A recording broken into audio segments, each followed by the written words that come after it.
everyone's to a point now that I'm confident with them either going on the road to do a job by themselves and taking care of the customer that way, or being able to handle anything inside the shop. We're at a point now that the people who are already proficiently cross-trained can kind of handle the training of the new employees. So I'm able to put the squeegees down again and kind of do what I have to do working on the business. Are you wrapping cars more than 12 hours a day, every day? Working nonstop but can barely get by? Burnout, missing deadlines, and wondering just how much longer you can keep this up? That was us too. We started our wrap shop buried under $250,000 in debt, and it felt absolutely impossible. But we dug out, built a profitable shop, and are still in the trenches of owning and operating a wrap shop. We're here to share what we learned along the way so that you don't make the same mistakes that we did. And we're here to help you with the business side of the wraps, like pricing, building a team, streamlining your systems, ultimately so that you can run your shop and your shop stops running you. Welcome to the Wrap Ops Podcast, brought to you by Wrap Fam Unleashed. So we are kicking off our first ever Wrap Ops interview at SEMA with someone who is absolutely crushing it right now, a true rising thought leader in the wrap industry. His shop has only been around for about 1.5 years, but he is already making massive moves. Today, we're sitting down with Sean Kenney, president of Precision Auto Group in South Massachusetts. Sean has been in the industry for over 18 years, but he has taken all of that experience and built it into something truly special. Precision Auto really offers it all. They do full detailing, paint protection film, window tint, commercial wraps, color change wraps, architectural film, you name it, they do it. But what is the most impressive about the system that Sean has built is the ultimate unlock that has really allowed him to hang up that installer hat and put on that president hat. So he has mastered the transition from being hands-on with a squeegee to stepping back, thinking big picture, and driving real growth for his own company. So if you're wondering how to get that needle moving in your favor, how to shift from the daily grind to strategic success, this is the episode for you. Sean, welcome to SEMA. We're recording live. Yes, we are. Yeah, so if you hear a lot of background noise, we are in a booth for the SEMA member lounge. I don't know, this fun cubicle. So we'll see how it goes audio-wise. Let's find out. But it'll be great. So I cold called Sean's shop and tried to figure out if he wanted to be on the podcast, and he graciously said yes. So thank you for taking my random call. And one of the things that I really wanted to do was try to find what skill he felt that he could really bring value to the industry and teach other shops that would help them out. And you said that you want to talk about cross-training. Yes. Which is perfect because that's how I found you, from the Wrap Fam Unleashed, our gracious sponsor. We found the magazine article where he spoke about cross-training. So he is giving us a lot of information today on how that works in his shop and how you can implement it into your shop so that we can, I'm assuming, impact efficiency, improve bottom line, all of those things. All of those things get improved. Perfect. So that goes into my first question. So what exactly, for someone who has no idea, what is cross-training and why should someone do it? Cross-training, honestly, to me, it's more making sure your whole team is well-rounded and able to perform any tasks that they're thrown. You never know who's going to be there on a day-to-day basis, whether they have family emergencies, they're sick, something like that. But the workflow doesn't stop. And you can't reschedule someone just because your lead tinter's not there. Yes. That doesn't look good for you. It's bad for your reputation. It's not good for the client. It's not good for the client experience. And we're in a service industry, right? So we need to make sure that every client feels like they're taken care of and they're taken care of professionally. Sure. So cross-training, making sure anybody can do any of the jobs that are on the board for that day. It's very, very, very important. Yeah, absolutely. So was there a big moment where maybe every member of your team only did one job and you were just like, this isn't working because these little fires keep happening? Or what pushed you to be like, let's start making sure everybody knows more than one role? Yeah, so the big one, honestly, earlier in this year, one of my lead installers from PPF and tint and vinyl as well had a stroke. Oh. So he was out for quite a bit of time, obviously, and I'm not going to push him to come back in just because workflow doesn't stop. So that led me to having to pick up the squeegee again and kind of putting my other responsibilities aside, which drastically impacted our bottom line. So right. How long would you say that time frame was that you had a squeegee in your hand kind of trying to cover this? I just put it down again. Really? Yeah, it took a long time.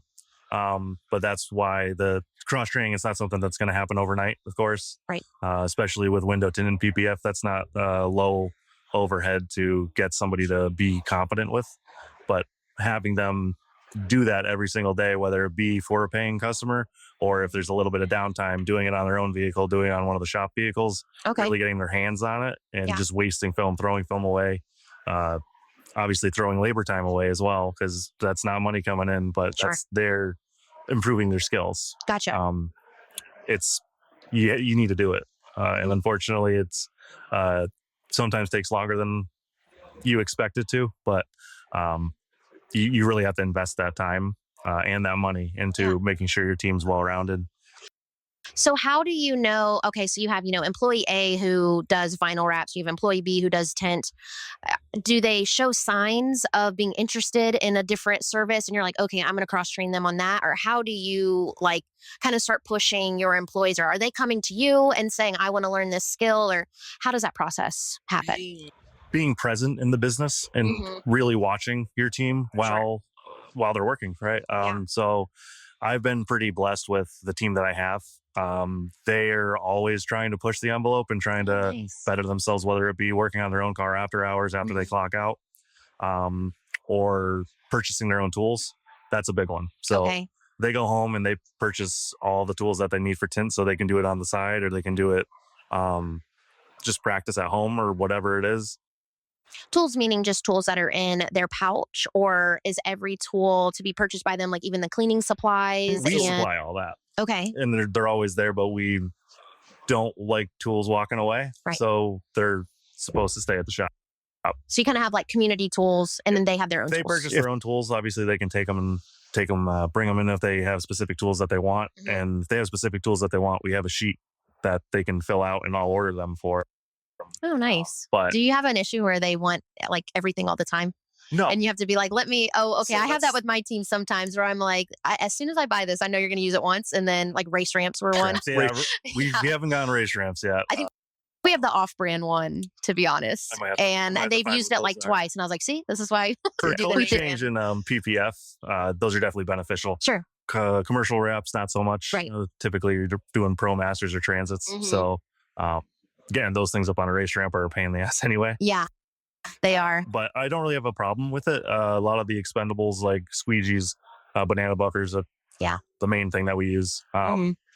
Those are always in stock. Knifeless tape and all that stuff. But if they have special tools like the Arrow Blade from Make More Money, it's a very specific tool to really consistently have a 1/2 inch overlap for PPF on the sides. Yeah. And it's a great tool, expensive. So we have one community Arrow Blade for the shop, and we expect it to be in the same place at the end of every day. Yeah, awesome. Do you do like a check on that? Like once a week, you kind of go through your inventory and just check to make sure like, yes, these haven't walked off or? So as my role, I've delegated that off. Okay. They're responsible. So Gotcha. if it's missing, they need it, they have to find it. Okay. And if they don't find it, unfortunately, I have to buy a new one. It goes on a record. And I feel like the missing tools is almost always like it's on a client's floorboard of their car. Or inside, something like that. Yeah. On the roof. The hood. Inside the hood. It's always like you have like the list to go through. We have in our quality check, that's actually one of them is checking the car for tools before it goes out the door. Because the amount of like drills we have lost, like a full end drill is like $60. Yeah.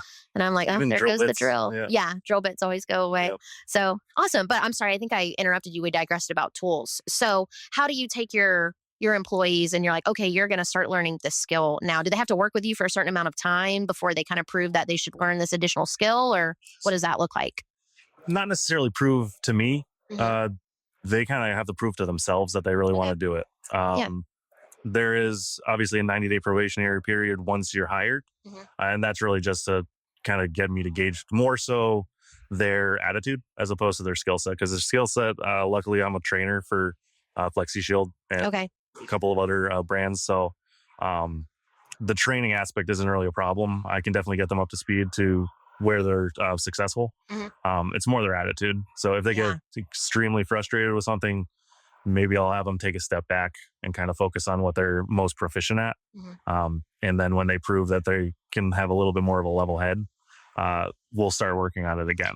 Do you test that in your hiring process by chance? Or are you hiring people that already have experience? Or are you getting more new people? Mostly new people. That's how we are. We're doing pretty much completely green. It's much harder to break bad habits than it is to teach the right habits right out the gate.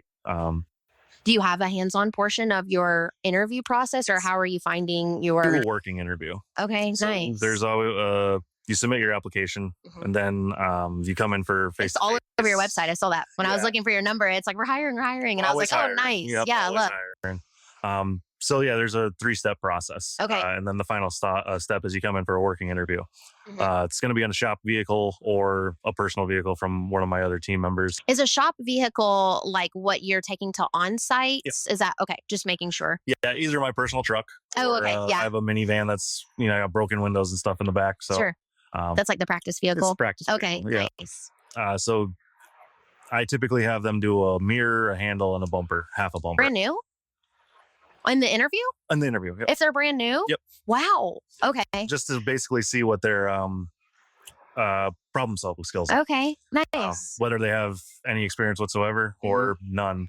Yeah. It also kind of tests if they're really interested in the job, because there's definitely leeway time, and they know that working interview is coming up if they pass that second one. Yeah. And that's usually either a week or a couple of days that they have time to practice. Okay. After that second interview, if they pass it, I'll give them scrap material to take home. Yeah. And that kind of gears me to look for what they did at home, if they did anything. Like you say, go and practice like on your own car or something like Practice that. on your own car, and I'll wrap a Sure. PSP or something at yeah, your the random house, stuff like that. refrigerator, anything like that. Yeah. And if they come in and it's clear that they didn't even play around with it, then that's pretty much Sure. strike one. You ever have some of the installers or applicants who come in and it's like just so foreign to them that you can kind of tell like this isn't going to work? Yeah. I know we joke about that at our shop of like you can kind of tell in the interview, like you either like have that kind of sense of art, I guess, like you're kind of artsy or you're not.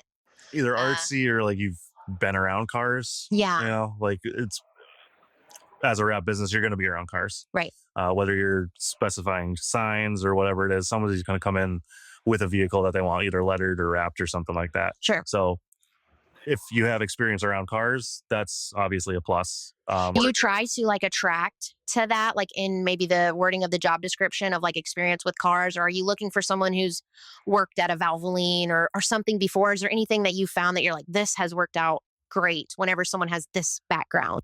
Not necessarily. One of our top performers, Mason, he was in fabrication actually before. Okay. So he worked like CNC machines and stuff like Sure. that, but he does all of his own mechanic work. He has race cars at his house that he's completely stripped and redone.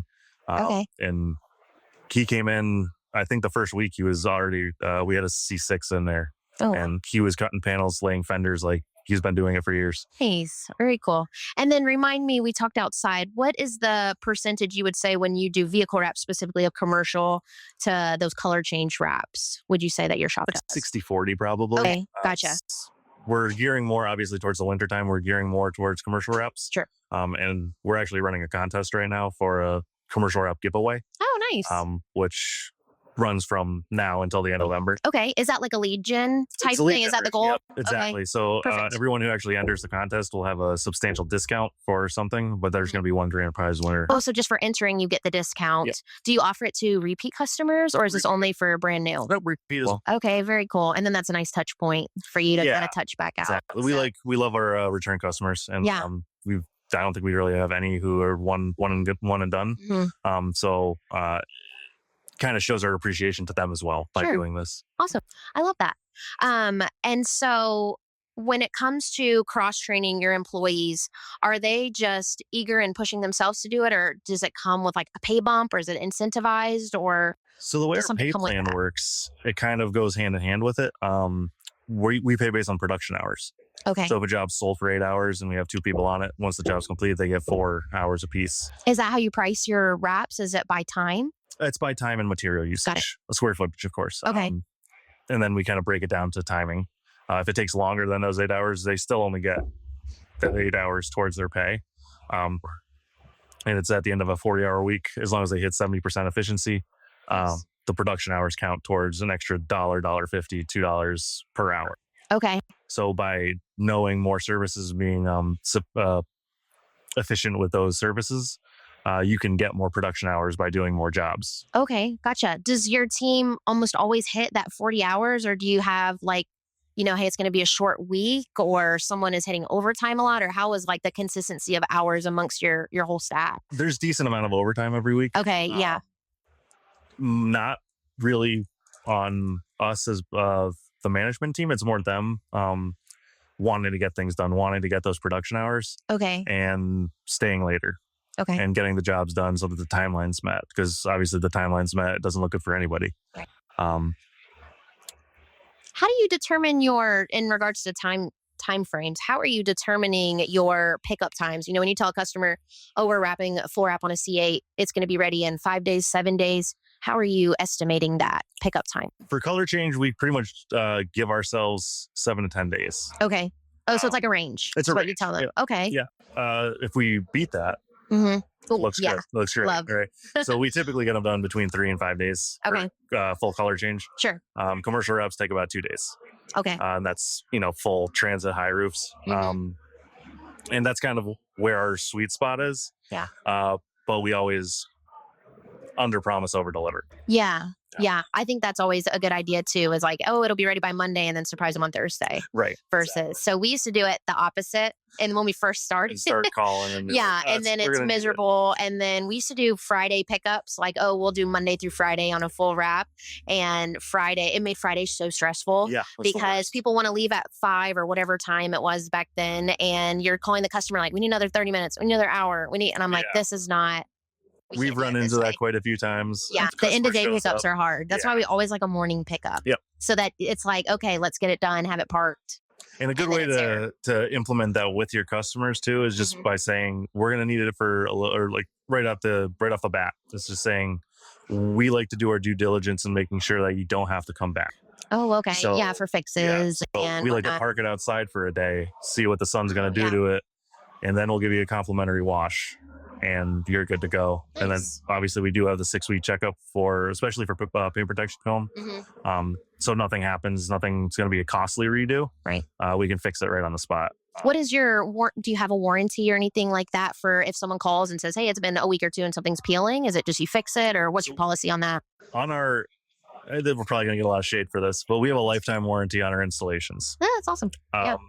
We understand in the business that if anything's going to happen due to installer error, it's going to happen in those 6 weeks. Right. Yeah. It's not going to happen a year and a half from now, so that's something.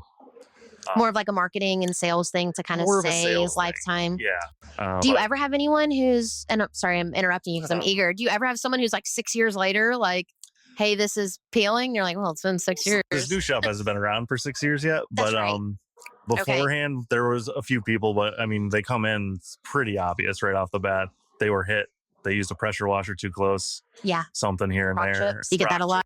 Yeah. And, it states it right in the warranty, right on their invoice, right when they sign the invoice, right? It says these things aren't covered. Sure. Like this is an installer error and this is just wear and tear on it. Yeah. Client expectations set up front, major thing.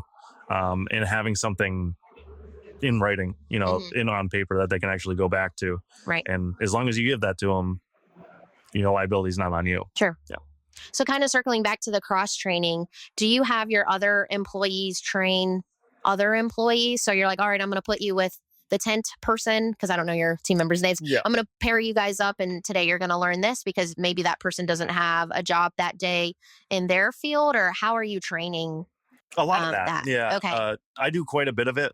Do you know all of it? Do you know PPF, wrap, and detailing and every service? I'm definitely on the lower tier. Okay. So Austin, our manager, that's right, designer, all that, he really handles that. Okay. Cross training everyone, detailing, and that's really kind of like the step one. Sure. Because that's not a main part of our business, but it's definitely something that gets a lot of foot traffic and people are always looking for. Yeah. It's a low tier price point, and it's something that keeps cash coming in. Sure. So he handles a lot of the detailing, but I'll do the window tint, colored PPF, commercial wraps, even the printing, all that stuff. Yeah. So is that a lot of your day? Is training not really other people and pre-planning? Not anymore. Pre-planning. Or yes. I guess back when you realized when you lost the one team member, is he back? He's back. Okay, he's back. Good. So he's back. Good. So when you temporarily lost him and you had to fill in, was that most of your time of like, okay, I need to start That Yeah. was all my time. Was It's a late big nights at the investment. shop. Yeah, it's Mhm. a lot of late nights, a lot of unhappy wives at the house. Yeah. You know, a lot of missed time with the kids too. So Sure. it took a lot, and that's really where it became apparent that this needs to happen, Okay. and it needs to happen now. Yeah. Yep. Did you retain a lot of those employees, or did you have any skip out? And you know, the classic, I'm going to do my own thing, Yep. which we can't avoid. It happens. No, actually, so I encourage them to do side work. They Okay. can do it at the shop as long as it's after Really? shop hours. I have no problem with that. Okay. That gives them extra money. Sure. It also boosts our brand name, Mhm. and it keeps them happy, and it keeps them progressing forward. Okay. Because just like anything else, you have a couple of days off. Sometimes it's hard to get back into it. Yeah. So if they're doing it on the weekend, I'm not paying for it, and they're making a little extra money. They're happy, and they're actually learning new techniques that even I don't know about. So they can teach. Very positive perspective I on try it. to be perceptive. Yeah. Instead of like, absolutely don't do it. Yeah, We a lot kind of of had to people are make like- that shift. We started that way. And I think it's just like you spend so much time training, you're just like, I want to protect this. Yeah, And then you realize you can't control people. They're yeah. going to do what they're going to do regardless. I've So, never had anybody leave and start their own thing. Nice. Yeah, but I expect it to happen eventually. sure. It's inevitable. I think in the whole trades industry, Yeah. you know, even HVAC, plumbing, people are going to Especially do that, that. So, yeah, but it's not a bad thing. You know, everyone's got to figure it out. So with this cross training, have you had anything go like wrong that you're like, if I could give one piece of advice on what not to do, it would be X? Or has it just been like, this is flowing? I unfortunately did over the summer have to basically redo an entire full body PPF job because And you yourself had to redo it? a lot of me. Okay.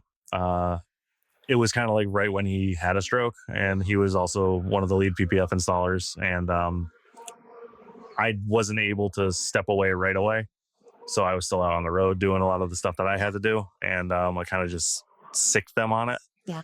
And so ordered extra film, so they had extra throwaways. Just do it. Mhm. And that was the biggest mistake I made.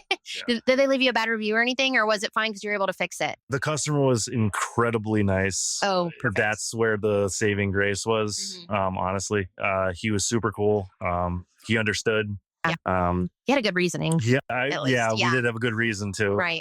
But if it could have went really bad. Sure. Yeah. And I think a big thing there too is also like if something goes wrong, if you just fix it, that speaks volumes. Right. Most customers, in my experience at least, are fine as long as you fix it. You're going to have one or two oddballs that just, I don't know, maybe it's a financial situation. You can kind of tell that there's all this stress coming up. But yeah, I think as long as if something does go wrong, if you're cross training your team and you put them on something new, just saying, I'm sorry, let's get it back in and fix it. Yeah. Always. We're really good a about lot of that. money. As soon as possible, we'll push paying customers off to make sure that the previous customers. Oh, okay. So you'll like kind of postpone what's on the schedule. Yeah. How do those customers take it? They're actually usually relatively good. Do you say the reason? We don't. Oh, okay. You're just saying, oh, sorry, we need to postpone Something you. came Whatever. up. Sure. UPS sucks and our film's not in yet. Something like that. Okay. And everyone knows UPS sucks. So they're like usually understanding about that. Very cool. So what is next in terms of your shop? Are we done cross training and everyone is efficient, or do you have like people in mind of like, oh, I still need to get these few people up to speed on a couple things, or what's Yeah, next? There's always some certain pitfalls here and there. Sure. But everyone's to a point now that I'm confident with them either going on the road to do a job by themselves and taking care of the customer that way, or being able to handle anything inside the shop.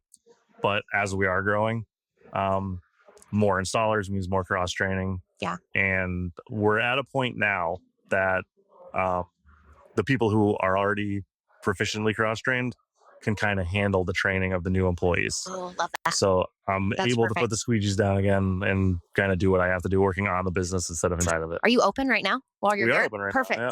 Yeah, that's we're always open like the all big week, yeah. win, to be open while you're at SEMA. Yeah. It's always kind of interesting to see. We used to be let's take the whole team to SEMA. Yeah. That's let's Shut go down the avoid being shop for the open. week. Yeah. Yeah, Can't so do that's that. awesome. And I had one question I wanted to ask you that I realized I forgot.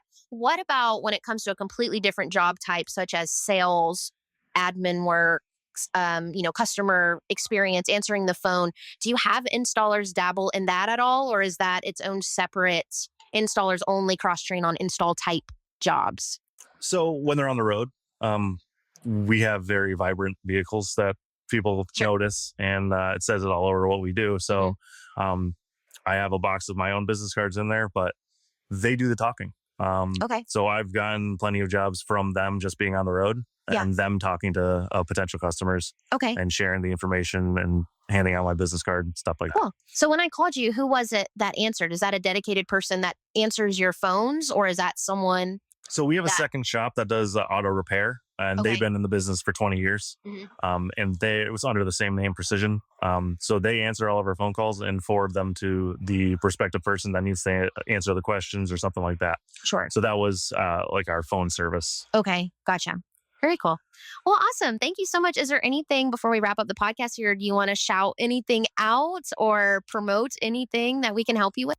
I guess the giveaway. If you're in Massachusetts or Connecticut, it's open to anybody with a small business. It's a strictly commercial rep worth up to $9,000. It's all expenses paid. It's the material, the install, the design, everything all together. And just by entering, you can you get a discount on your future commercial rep. Nice. And where can people find you, follow your shop? Are you on Instagram, things like that? We are in Instagram, Facebook. I believe we have it on TikTok as well. Nice. It's Precision. I love that. I believe. I believe. I'm not really sure, honestly. Like I said, the social media manager handles all that. He's delegated that. Yes, we delegate that. And 413wraps.com. Brings you to a landing page with all the application information. Awesome. Well, thank you so much for your time today. I really appreciate it. Absolutely. And be sure to like and subscribe to the podcast if you liked what you heard today. We have a few more interviews going on for SEMA this week, and we have an episode go live every Tuesday. We'll catch you in the next one.